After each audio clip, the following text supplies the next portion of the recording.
Certainly, I want to acknowledge Council Member David Robinson for being here this morning, and then State Senator Sylvia Garcia, State Representative Ana Hernandez, State Representative Mondo Wally, Council Member Carla Cisneros, who's also present, and then just a number of leaders from TMO that's here with us today, a number of the pastors and just community advocates.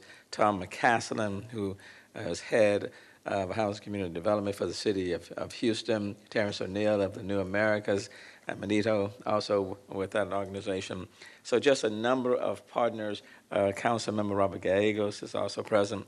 Just a number of partners that are here that point out the importance of what we are about to talk about this morning. This is a time of many challenges for our city.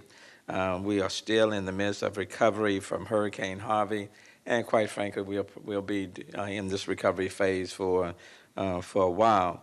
As the mayor of Houston, I couldn't be prouder of how our citizens have banded together to help one another, not only during the storm and the days after, but now as we work together to rebuild our city and our schools. Today, as I've said, I'm joined by a number of individuals who are very much interested in every Houstonian in the city of Houston. We know that there are segments of our community who are afraid to seek assistance because of their immigration status or because they are poor. And today we are asking, in fact, we are encouraging them to come out of the shadows and use the resources that are available to them and to their families.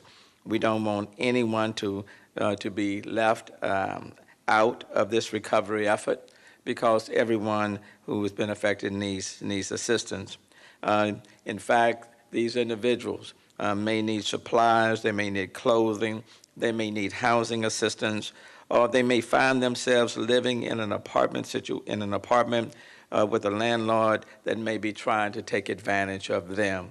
And so we want to speak specifically to them as well as to others who may not be treating people with the respect and the dignity that they rightfully deserve. We want people to know that you will not be asked to demonstrate citizenship at any of our city facilities and community organizations. And I want to stress that. It doesn't matter whether you're documented or undocumented in the city. If you were impacted by Hurricane Harvey and its aftermath, the storms, and you're in need of assistance, we want to make that assistance readily available to you. You know, no questions asked. We don't want people living in conditions that are not habitable, not safe, not conducive to them and their families, and be afraid to seek assistance. Everyone living here has felt the impact of the hurricane's devastation, and in the long journey of recovery ahead of us, those who came to our city as immigrants and refugees will face extra challenges. Recognizing the needs of our diverse immigrant communities, the Office of New Americans collaborated with many community partners around Houston to develop the Guide to Disaster Assistance Services for Immigrant Houstonians. We have translated this guide into Spanish and French and are in the process of having it available in Mandarin, Arabic, Vietnamese, Korean, and Farsi in the next few days. The resource source guide is available at houstonrecovers.org and on the city's homepage. This guide is part of our city's effort to connect every Houstonian, and again I want to emphasize every Houstonian, with the help they need after Hurricane Harvey. And again, if you need help, we're encouraging you to seek help, irregardless of your status in this city. We are also in the process of creating an app for this resource guide to make it easier for people to access. Our friends at 6 Foot Game Developers have donated their time and resources to create the app, which will be available in the 5 most spoken languages in Houston. And if you have not already, please report your damages to FEMA. It is true that in order to receive FEMA assistance, at least one person in your household will have to have a Social Security number. If you do not have anyone in your household with a Social Security number, we will still ask that you reach out to the Red Cross and utilize the services that are available to help you get back on your feet. If your home was damaged and you need assistance removing wet sheetrock, please call Crisis Cleanup. Again, if your home was damaged and you need assistance removing wet sheetrock, please call Crisis Cleanup. But again, I want to emphasize that if you are living in the city of Houston and you were impacted by the storms of Hurricane Harvey, the rain, and you're needing help, you're needing assistance on any level, or if you're feeling victimized by people in this city, I encourage you to reach out to us. Certainly reach out to me as the mayor of the city of Houston, and we will be there for you. At this time, I would like to ask Senator Sylvia Garcia to say a few words. And Senator, if you don't mind, if you can also kind of repeat some of the things that I have said. Every word. Thank you. And then we'll come back with some comments with respect to TMO. Okay. Get this out your way. Thank you, Mayor, but I will start with English first and just a few words to add what the mayor has said. During these incredibly hard times for our community, it's important for everyone to know that there is help out there. You are not alone, and you do not have to go through the physical destruction and emotional distress brought on by Harvey alone. We are here to help you. Please file for FEMA as soon as possible and document your damage. Take pictures. I can tell you, I personally videotaped the damage in my house yesterday with 2 different cameras just to make sure that one of them worked. You do not have to wait for FEMA or your insurance adjusters to come inspect the damage. Take pictures, document, document, document. Living in unsafe conditions can cause more damage, not just to your homes, but more importantly, to your health and that of your family. No one will be asking you for papers or any documentation on your immigration status, so don't be afraid to reach out. We are all here to help you. Please reach out to all your elected officials, many of them here standing today, and to your people at church who know best in your neighborhood. Many from TMO and other faiths are here today. Reach out to them today. In my office, we've set up a hotline for this very purpose. You can call 832-915-0499 or email harveyhelpline@gmail.com. We will be there to help you. Harvey has impacted all of us. We're all in this together, and we will recover and rebuild because we are Houston Strong. Como mis amigos han dicho, durante estos tiempos difíciles para nuestra comunidad, es importante que nuestra gente sepa que estamos aquí para ayudarles. No están solos y no tienen que sufrir la destrucción de sus casas y la angustia personal que ha traído el huracán Harvey. Estamos aquí para ayudarte. Por favor, apliquen con FEMA y documenten sus daños. No tienen que esperar hasta que FEMA venga a hacer una inspección y no tienen que esperar seguridad si tienen seguridad. Pueden tomar fotos. Viviendo bajo estas condiciones no es muy peligroso para su casa, pero también para su salud y la salud de su familia. Nadie les va a pedir sus papeles. No tengan miedo de pedir ayuda. Por favor, llamen a los oficiales que están aquí con nosotros hoy por la mañana o el oficial cerca de ustedes. Si no tienen el teléfono o no saben a quién llamar por información.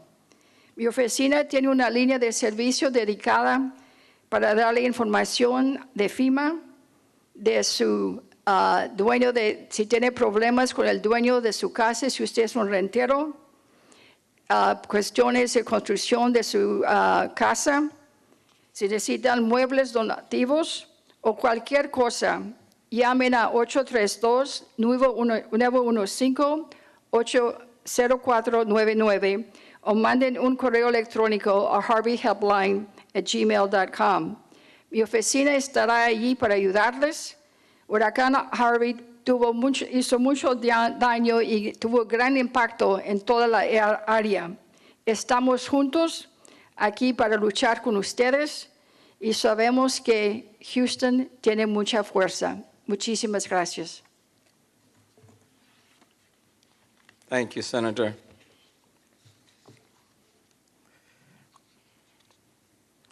I also have with me representatives from Texas Metropolitan Organization, TMO, who's joining us to address renters' rights. And before I call on Reverend Gomez, let me just say this. Over half of our citizens reside in rental housing. Many of these residents live in units and communities that have sustained substantial damage as a result of the flood waters that have ravaged our city. I know many landlords are doing everything they can to contact and accommodate displaced residents. To those apartment owners, landlords that are doing an excellent job, being sensitive to their tenants, working with them, I want to say thank you. I strongly urge property managers and owners to continue to be as sensitive and flexible as possible with residents given the gravity of the current situation and circumstances. Particularly, I urge landlords to show flexibility by waiving or delaying late fees for at least 1 month, a 1-month grace period, to help ease the financial burden many residents are already facing due to the storm, and by offering longer notice periods to vacate to the extent practicable when forced to terminate leases due to uninhabitability. Landlords of units that have been substantially damaged have given termination notices to some residents. If we determine that any terminations were done improperly or unnecessarily, we will take all necessary measures to protect the rights of those tenants, especially if landlords or apartment owners have accepted, for example, September rent and then forcing tenants out. For me, that's the equivalent of theft. And I certainly will want to work with the Harris County DA's office to prosecute them if they take the rent and then force people out, or if they take the rent and are not moving forward to make the necessary repairs. We are not going to tolerate anybody in this city being victimized because they may be poor, or because they may be undocumented, or because they may not speak the language. We expect people to treat people right with dignity and respect. And I will not hesitate to call people out if they are victimizing any Houstonian that exists in our city. This is not the time when we need to be insensitive to the needs of people within our city because of their social economic status, or because of the language they speak, or because of where they may come from. None of those factors matter to us at the City of Houston. And so I am asking apartment owners to please be sensitive. I'm asking that you provide the grace period and let us work together as we have done up to this point in time. Work together to move forward with dignity and respect for everyone that live within our city. That said, although these lease terminations may upset some residents, we don't want residents to live in uninhabitable conditions. And so we want to be sensitive to that. One of the reasons why we set up the Relief Fund is to address the needs of Houstonians and even people in Harris County when their needs may not be met by FEMA at all, but they have needs nonetheless. Those dollars will flow through nonprofits to assist to meet the needs of individuals that live in our city. And so that is another avenue that will be coming available and will come online very, very, very soon. At this point, let me call on Reverend Gomez from TMO to address this situation. Oh, but you clap for Reverend Gomez. I didn't get a clap at all. But Reverend Gomez, thank you. He comes today, but not without his granddaughter. That's right. Thank you. Thank you. Good morning, everyone, and thank you for having us here. My name is Reverend Ed Gomez. I'm the vicar of St. Paul, San Pablo Episcopal Church on Park Place Boulevard, not far from our Harvey airport that was flooded out.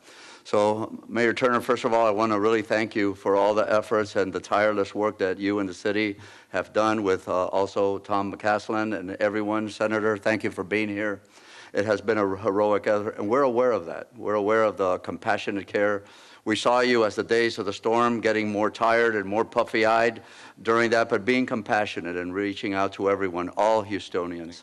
And that for us as faith leaders and all for us working in these communities that are working poor, that are underserved and under-resourced, has been really, really an impactful thing that we have found. So thank you so much for that effort.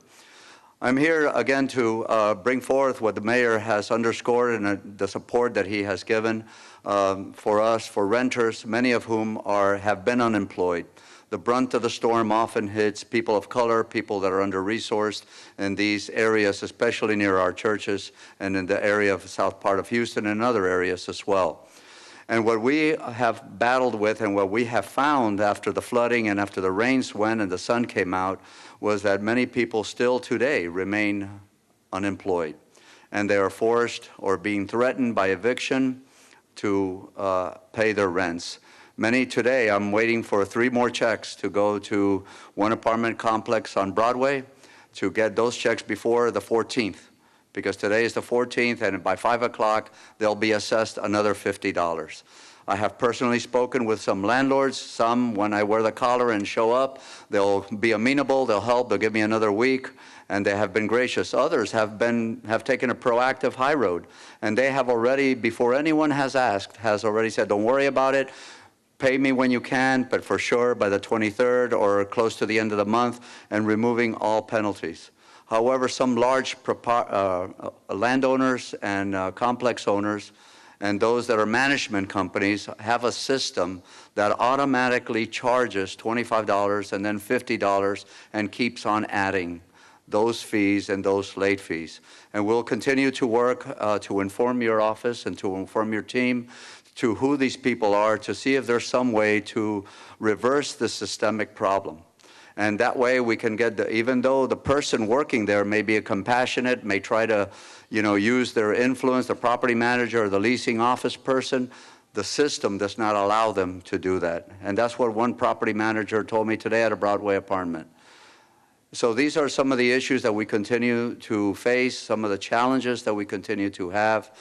Just yesterday, again, in our food pantry that in our church, we had a young man who works in the refineries. He makes decent money. He works in the neighborhood, has a young child, and he cannot pay his rent. The refineries have been shut down for now 3 weeks.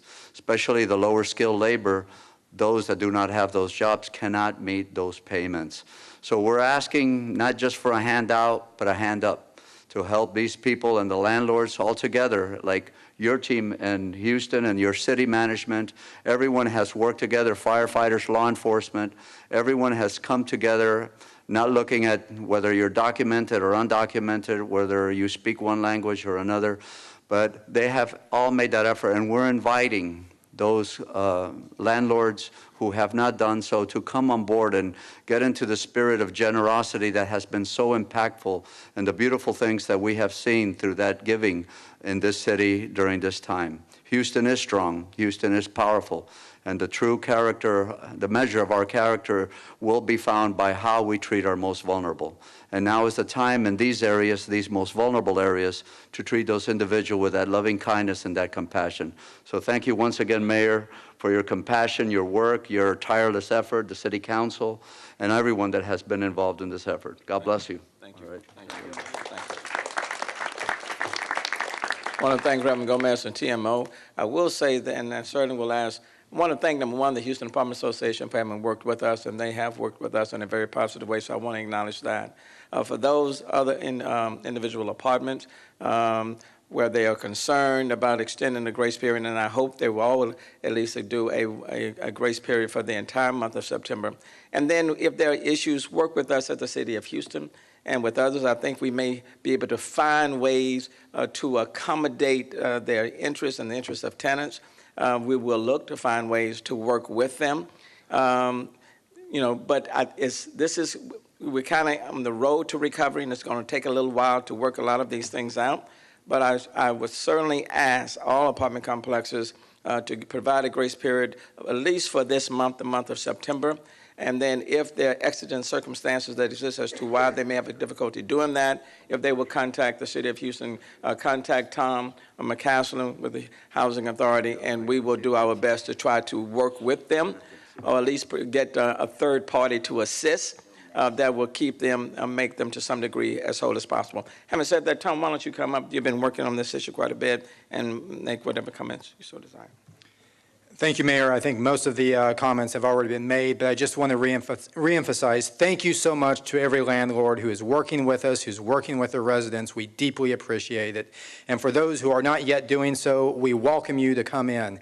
But for those who aren't, for those who are abusing their tenants, for those who are treating tenants unfairly, the full force of the city's power is going to be zeroed in on you, and we'll do everything we can to protect the residents that are there. And I will be showing up personally, as I have already done at these apartments, to make sure that people are protected in these situations. Thank you to the mayor for his full support, and for everyone up here. We'll be working with you to make sure the residents get what they need, but balancing the interest of the landlords as well, working together as a community. Thank you. And then lastly, let me ask, Councilmember Gagos, let me ask you just to make some comments. Park Place is covering in your area. If you want, you make some comments. And then Ana Hernandez, let me ask you to follow him. Thank you, Mayor. First of all, I want to thank the director for working out there in the community. Like the mayor had mentioned, the Park Place area, there's quite a few apartments. Unfortunately, the first floor apartments, many of them did get flooded out.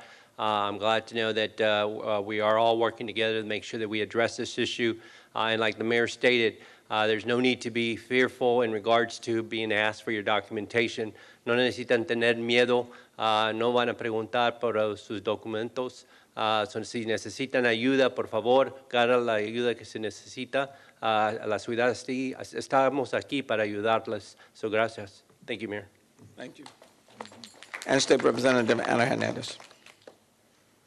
Thank you, Mayor, and good morning, everyone. I speak English, but I will be making my comments in Spanish for our Spanish-speaking community.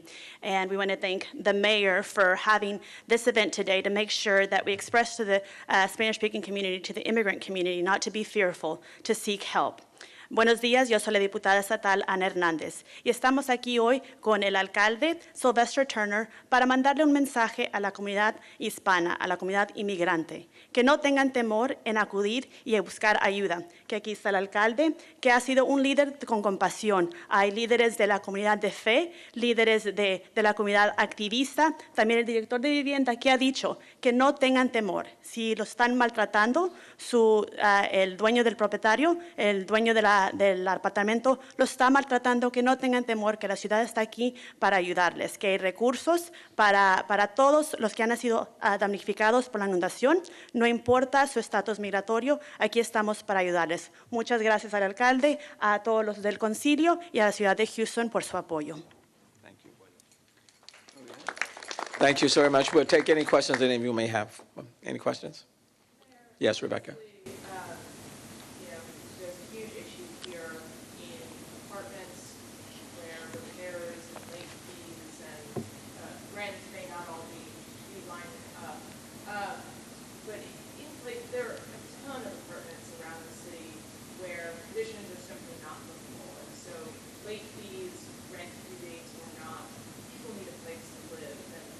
Already a city that is in an affordable housing crisis, and we just saw a whole lot of those units wiped offline. What are you thinking in terms of the city's response to these tens of thousands of families who need housing? Well, number one, housing I have two number one priorities, if that makes sense. One happens to be housing, and the other one happens to be as a result of the storm debris removal. But housing is up at the top of the list. We are identifying every available apartment unit that exists in this city to try to, where people may be living, for example, in an apartment that's not habitable, to try to make another choice available to them. That's one of the reasons why the focus is where people that are in single-family houses. The rapid repair housing program is critical. And we're trying to make it where people can remain in their homes, so we don't add to that population that's needing assistance. So we're working on that on multiple levels. In the long term, we need to build more affordable housing. That's one of the reasons why we delayed the item that was on the agenda last week, dealing with the TERS funding for housing, to assess what our current situation may be, because we may need to modify that. But we need more housing. In the long term, apartment complexes, for example, that are built in the floodplain, like in the Greens Point area, we need to rethink that strategy. And quite frankly, we've already in conversation with FEMA, because it may not be the best thing to rebuild in those locations. Otherwise, we'll find ourselves in those conditions again. So we need to build affordable housing, but we need to also be very strategic in where those houses, multifamily units or single-family houses, are being built. Otherwise, we find ourselves repeating it over and over again. But the goal is to build as many housing units, single-family and multifamily, as we can moving forward. Can't undo what the lack of up to this point, but certainly as we move forward, we need to build as many units as we can to make them available so that the city of Houston can continue to be affordable. But for now, for individuals that may find themselves in apartment units that are not habitable, we're simply going to have to, we're working, scrambling to find alternatives, for them. Right. I mean, if you're a family who needs a place to stay tonight, next week, and the next 2 weeks before a lot of this money, federal and local money, is able to be deployed, what would you say the options are? Well, in some cases, we're able to find other apartment units for them. In another case, for example, we're finding hotels or extended stays, for them. Tom, you may want to elaborate, be even more detailed than that. The mayor is absolutely right. There's no one single answer, and some of this is going to have to be on a case-by-case basis. So if you're qualified for FEMA temporary shelter assistance, that's the first option. If you're not qualified for that, or if you've already moved on to individual assistance, getting out to the available units that we've identified is another option. Many people are going to be doubled up with family and friends, and if you have family and friends and you're able to accept them into your home, we have to be doing that. And then we know that there are going to be people who are going to need a shelter in place, and the key there is making sure that if you're sheltering in place, whether it's an apartment complex or a single-family home, that it's a safe place to shelter. But it's going to take all of these options for us to make sure that we have safe, affordable homes for people to live in. Okay. But I do want to underscore the fact, housing and availability supply is limited. That is true. But we're going to work to try to do what we can to make sure that people are providing suitable housing. But it's going to be tight in the short run. I have fully acknowledge that. Yes, sir. Mayor, there's going to be an immediate need at the GRV shelter. A couple questions. How many people are there now? When is it slated to close? And is the city ready to accommodate these people when the shelter doors close? Well, and we've been working on that plan for the last 2 weeks, and City Council voted on an initiative on yesterday. The number there as of yesterday was like 1,050. So that number has gone down from at its peak of a little more than 10,000, now down to 1,050. Roughly 2/3 of that population either had an apartment or they were living with someone in an apartment. And then 1/3 of that population were people who were homeless before the storm erupted, and they sought shelter at the George R. Brown. The funding, the financing package to house that population is right around $9 million. That's what we dealt with on yesterday at City Council, with much of that being paid for by FEMA, and then with the Red Cross possibly contributing up to $2 million. The goal is, again, we've identified a number of apartment units where we're seeking to put a hold on those units to move people, especially with families, into those apartment units. And then we're also working with the facility on Emancipation Avenue that was formerly the Star of Hope. They, 2 weeks ago, just before the storm, they moved their people out and placed them in the new housing accommodation off of 288 and Reed Road. And so the plan is to move 300 into that facility. They will be operated by the Star of Hope and the Way Home. We'll be providing the operational services there, and that's up to a number of 300. The remaining, let's say 700 or so, we're hoping to place them in apartment units that we have identified. The goal is to bring that shelter to an end no later than the 16th, if not before. You cannot keep people, for example, in that type of a shelter too long. It doesn't serve anyone's purpose, doesn't serve their purpose well, and doesn't serve our needs well at all. So that's the plan. Saturday midnight then? Let me not hold you that, because we're not going to just go to people and say it's Saturday midnight and now you're out the door. So we're not going to do that. But there is a constructive plan that's where the funding sources have been identified. Let me also say we've been working with the Houston Endowment as well, where we've identified the funding sources. You're talking about a transitional housing program of about $9 million to provide people with housing. The goal is to put people in housing in a better position than where they currently are, and in many cases, better than they were before the storm, because 1/3 of those individuals that who are currently there were homeless prior to the storm. And the goal now is to at least, at a minimum, place them in a shelter. So you're comfortable that everything's in the works, that the doors aren't going to shut? I can assure you everything that we can do is being done. We fully recognize that now we're dealing with the most difficult population. And just bear in mind, at its peak, there were more than 10,000 people that were in the George R. Brown. Many of them, on their own, have transitioned out, and so now the number is down to 1,050. And of course, when you get to that population, as we found out even last year, this becomes the most difficult population, okay?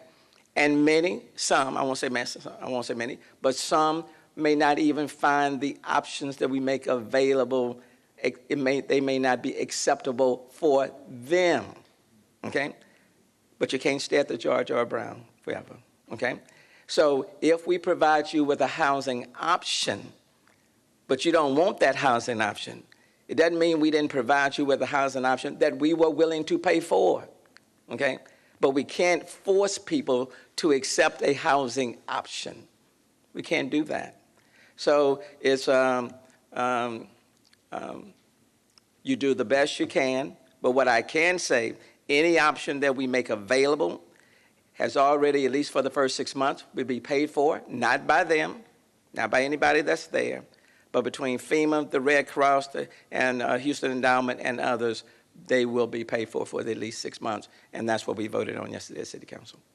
And that's what I'm continuing to negotiate. Yes, sir. Sure. What can the city do legally to go after these landlords who refuse to comply with the request for a grace period, waive the fees to go easier on the victims? And two, have you heard anything, or is there any plan in place to bring in any sort of trailers, FEMA or otherwise, to help them out? No, we have not. We've not had a conversation with respect to bringing trailers in. The situation kind of worked in. They did that in Louisiana. Don't necessarily think that's the best solution for Houston, Texas. And a lot of problems ensued from those trailers. So don't think that's the best solution here. With respect to, and I lost my train of thought initially. Okay, let me just say let me deal with the case, for example, where an apartment may have accepted tenants the lease payments for the month of September and not doing anything and then forcing them out. Now, for me, in my estimation, that's like theft. You take their money, you're not making any repairs, and you're telling them to leave, but you're not refunding. And so we certainly are going to be very aggressive on dealing with that and work with all of the legal partners in trying to address that. My hope is, and the appeal that we're making to landlords, is for everybody to recognize that this was an unprecedented storm, unprecedented rainfall, and we just need to work together. We've done that exceptionally well in the city of Houston. We need to continue that spirit even right now. So we're asking landlords, and I want to applaud the Houston Apartment Association because they've worked well with us. But I do want to ask all of the apartment owners or the landlords to provide at least a grace period for the month of September to allow people to get back on their feet. At least allow that period of time. That's my request. That's all of our requests. I think it's morally the right thing to do. You may not legally be required to do it, but it's morally the right thing to do, and quite frankly, it's the Houston way. So that's my hope. For those who, for example, are not making are forcing people out, just terminating their notices, then we'll take a very careful look at that. And I'll deal with city legal and some others to see whether or not we can assist and come to the rescue of tenants that find themselves victimized. Do you know specifically what the city can do to those who refuse to comply? Well, certainly, I think if you are just forcing people out, you know, number one, let me just say, when you sign a lease, that is a contract, okay? And so I know the Lone Star and there was another, the Legal Aid are working with tenants to better represent them on their rights. The lease becomes the contract. And if the contract is being violated, certainly they have a claim. And many times people simply don't know what their legal rights are. And so we are referring them to some legal aid, some lawyer that'll be more than happy to represent them on their rights.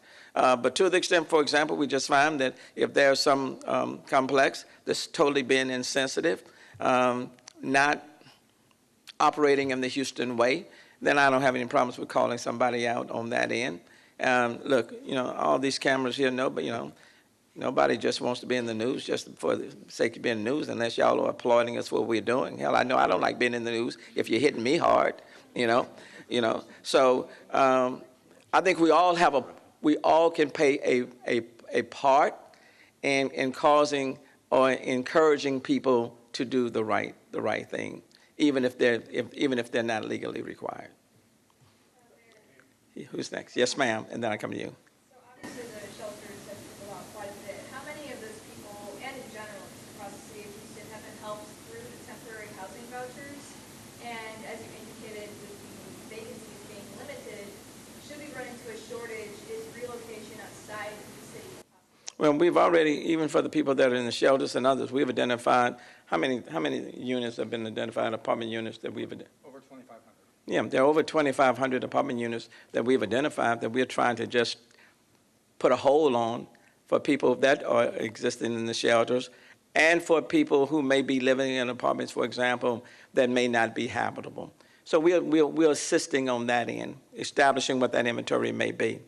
So with regards to, for example, the people at George R. Brown, I think we have a pretty good housing plan for everyone that's at the George R. Brown. But again, just because we have what we consider a reasonable housing plan for people doesn't necessarily mean that the people there are going to accept it. They may not like the choice, okay? But but there's a housing plan for everyone there.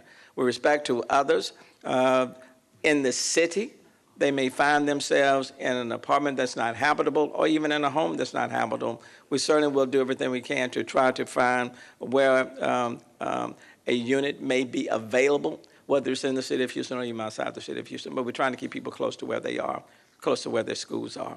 And that's why the goal is, as quickly as possible, to engage in this rapid repair program or home direct assistance to homeowners in order to get their houses at least habitable while they do the more expanded repairs.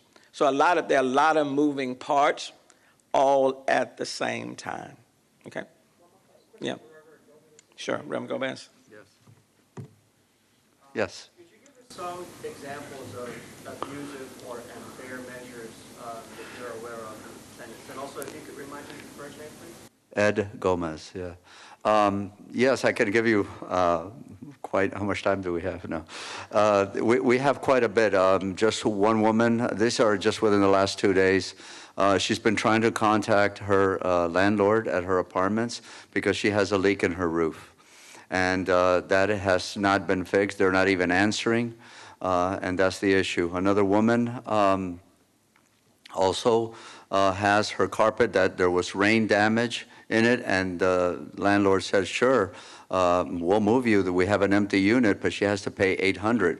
She cannot pay $625. Where is she going to come up with $800?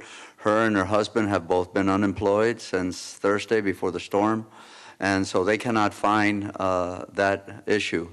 Another woman also had mold issue in her apartment, and that also was unresolved, and she cannot move, she cannot do out, and what the landlord is saying, get a hold of FEMA, and they'll take care of that for you. A lot of them are not conscientious people. They're, most of the apartments that I'm speaking about are unkept. They're subpar living. Some of them pay high rents for what it is. One of them, it's $625 a month plus then water and garbage, which can be around $650, $670 for a working poor family. That's quite a lot. And then literally it's an efficiency. It's a small box.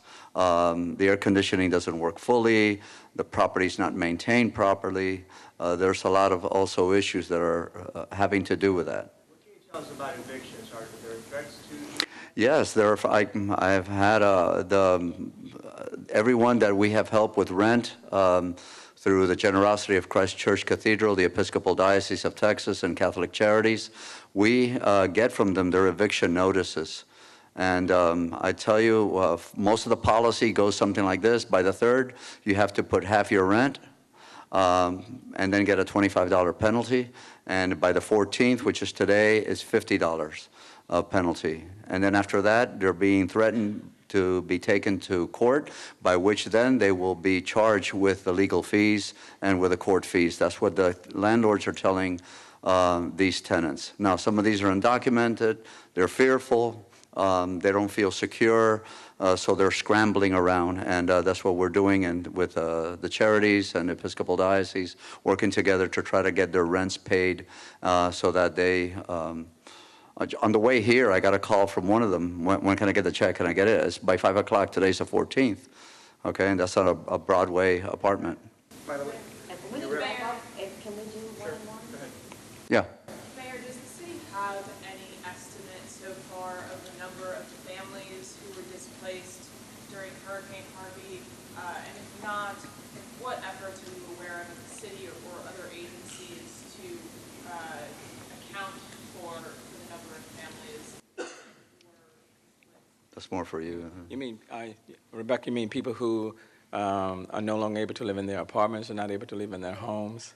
People whose homes flooded during Harvey, does the city have any estimate of the number of people or families who were flooded or had leaks of some sort, had water damage from the hurricane? And is there any effort to assess that? Yes, Don is out every single, Department of Neighborhood is out every single day doing that assessment. I mean, just on a rough estimate, we expect about 50,000 structures in the city of Houston, just in the city of Houston alone, and it may be higher than that. But Don is out, the Department of Neighborhood, their inspectors are out every single day making those inspections. I can't give you a number right now, but certainly even for purposes of FEMA and as we build to recover, we'll have those stats. Thank you very much. Let me just say to people, please contact us if you run into issues. And then I will say the plan is to activate as quickly as possible the relief fund to work through some nonprofits to assist people as well. Thank you very much.